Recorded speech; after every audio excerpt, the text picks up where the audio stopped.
Welcome to Doomsday Prepper. If you're new to prepping, this guide is for you. Getting started can feel overwhelming, but prepping isn't about panic. It's about preparation. It's about building skills, knowledge, and self-reliance over time. In this Greenhorn Guide to Prepping, I'll walk you through the essentials, step by step. Before we dive in, make sure to hit that subscribe button so you never miss out on crucial survival tips. Step 1. Why prepping matters. Before you start stockpiling supplies, you need to understand why you are prepping. Everyone has a different reason.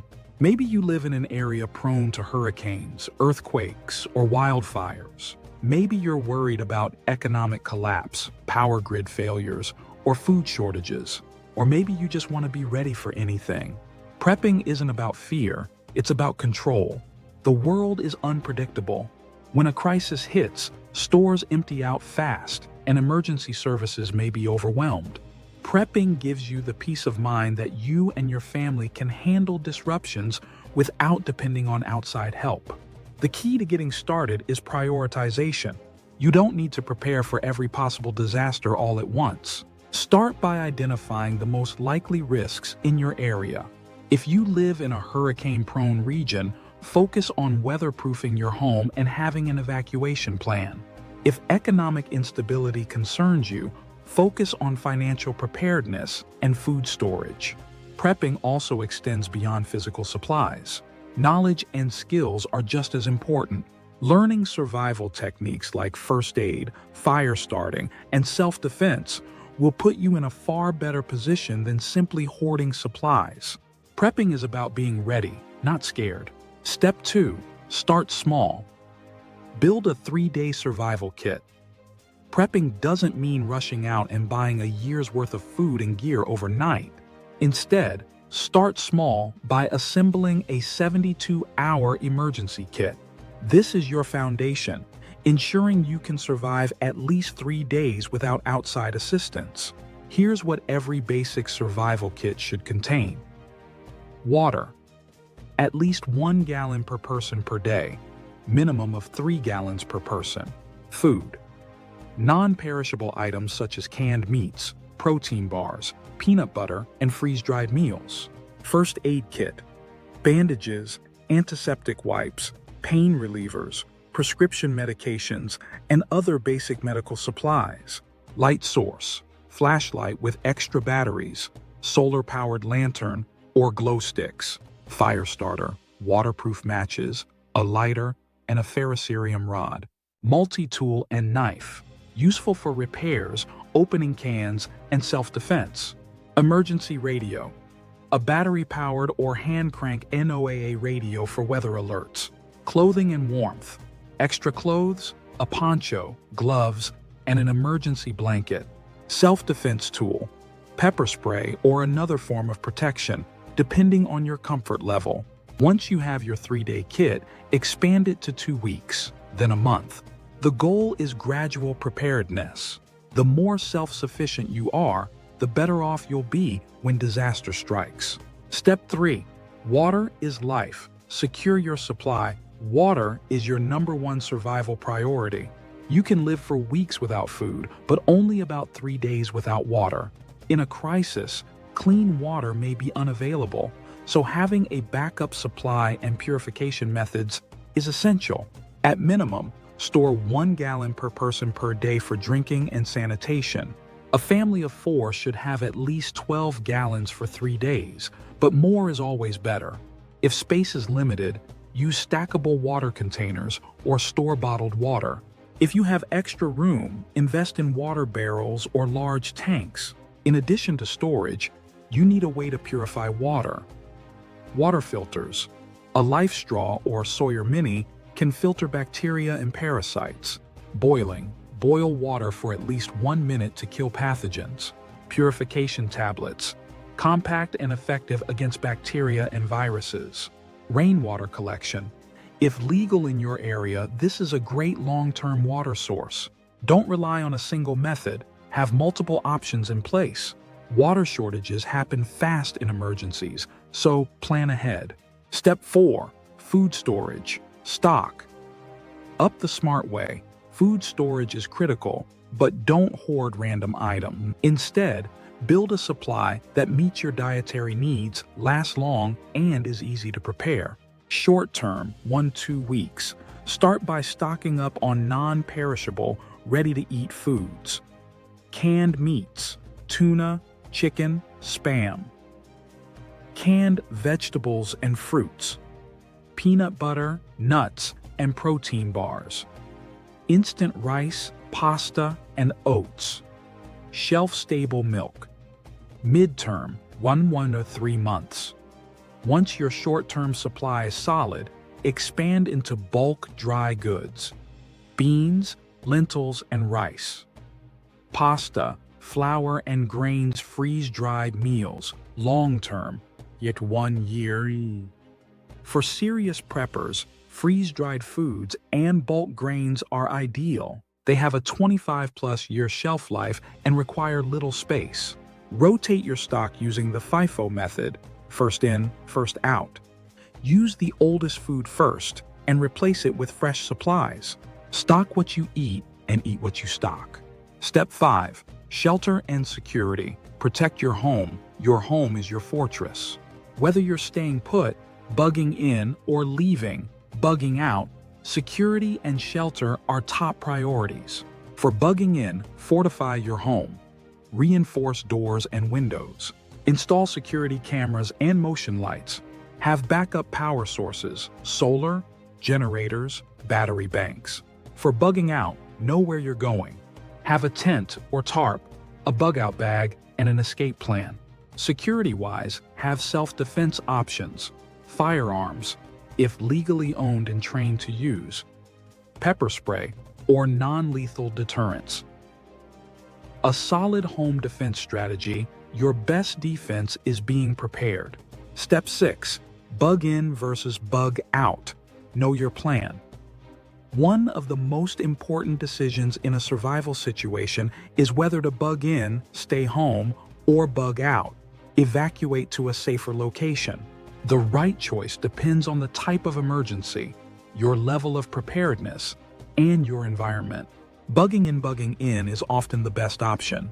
Your home provides shelter, supplies, and security. If roads are blocked or unsafe, staying put makes sense. To effectively bug in, stockpile at least 30 days of food and water. Have a backup power source, generator, solar, battery banks. Reinforce doors, windows, and entry points for security. Have alternative cooking methods, propane stove, rocket stove. Maintain sanitation supplies to prevent disease spread. Bugging out. Sometimes staying is too dangerous, like in wildfires, floods, or riots. When bugging out, have a bug-out bag packed with essentials. Plan multiple escape routes. Avoid main roads that may be congested. Know your destination, a relative's house, cabin, or bug-out location. Keep your vehicle fueled and ready with spare gas. The key is situational awareness. Know when to stay and when to go. Step 7. Knowledge is power. Learn survival skills. Gear and supplies are important, but skills are what truly keep you alive. If you lose your equipment or supplies run out, your ability to adapt and survive will determine your chances of making it through. Here are essential survival skills every prepper should learn. Fire starting. Practice using ferro rods, flint and steel, and bow drills. Knowing multiple fire starting methods ensures you can stay warm and cook food. First aid. Basic wound care, CPR, and knowing how to stop bleeding can be life-saving. Take a first aid and CPR class. Navigation. Learn to use a map and compass. Don't rely on GPS. It won't work if the grid is down. Water purification. Know how to filter and purify water using boiling, bleach, and filtration systems. Food gathering. Learn how to forage edible plants, hunt, and fish to supplement food supplies. Self-defense. Train in basic hand-to-hand combat and weapons handling, firearms, knives, and improvised weapons. Shelter building. Learn how to construct emergency shelters using natural materials. The more skills you master, the less reliant you are on gear. Survival is about knowledge, not just stuff. Step 8. Communication. Staying informed and during a crisis. In a disaster, information is just as important as food and water. The ability to receive and send messages can mean the difference between life and death. Emergency radio cell networks and the internet may fail, so battery-powered, solar, or hand-crank radios are essential. NOAA emergency radios keep you updated on weather conditions and disaster alerts. Shortwave radios provide global news when local services are down. Ham and CB radios. Ham radios allow long-distance communication without relying on infrastructure. Getting a ham radio license gives you access to a worldwide prepping network. CB radios are good for local communication, especially on the road. Walkie-talkies and signal methods. Two-way radios are excellent for short-range communication between family members. Code words, hand signals, and emergency whistles can be useful if stealth is required. Offline communication plans establish meetup locations if separated. Write down emergency contacts. Don't rely on saved phone numbers. Have a whistle or signal mirror for nonverbal communication. Without communication, you're blind to threats. Stay informed. Stay connected. Step 9. Medical preparedness. First aid and beyond. In a crisis, medical help may be unavailable. You must be your own first responder. Having the right medical supplies and knowledge is critical. Basic first aid supplies. Every prepper should have a well-stocked first aid kit. Bandages, gauze, medical tape, antiseptic wipes, alcohol pads, hydrogen peroxide, pain relievers, ibuprofen, acetaminophen. Antihistamines for allergic reactions, tweezers, scissors, and a thermometer. Gloves and face masks. Advanced medical prepping. In long-term disasters, injuries and infections are serious threats. Consider stocking. Antibiotics. Fish antibiotics are an option in emergencies. Sutures and wound closure strips. Blood clotting agents. Quicks clot, Celox, splints, and wraps for fractures. Learn emergency medical skills, CPR, and how to use an AED. How to stop heavy bleeding, tourniquet use. How to treat burns and hypothermia. How to recognize and treat dehydration. A good survival medical book is invaluable. Learn now, don't wait for an emergency. Step 10. Mental preparedness, the most important tool. Your mind is your greatest survival tool.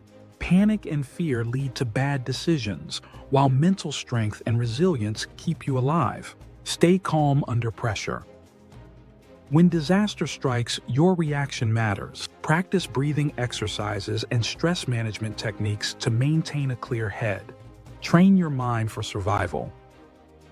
Run emergency drills with your family so everyone knows what to do. Study survival psychology. People who stay positive survive longer. Develop problem-solving skills to handle unexpected situations. Avoid panic and groupthink. In a crisis, the masses panic, fighting over resources, making reckless decisions. Preppers stay ahead by thinking clearly and acting early. Build a support network. Survival is easier with a team. A network of like-minded preppers, family, or neighbors increases your odds of making it through disasters. A prepared mind survives, train yours. Prepping is a journey, not a destination. Prepping isn't something you finish. It's a lifelong process. Start with the basics, build over time, and stay consistent. Every step you take toward preparedness makes you less vulnerable and more self-reliant. If you found this guide helpful, smash that like button, drop a comment, and subscribe for more prepping content. Stay ready, stay sharp, and keep prepping.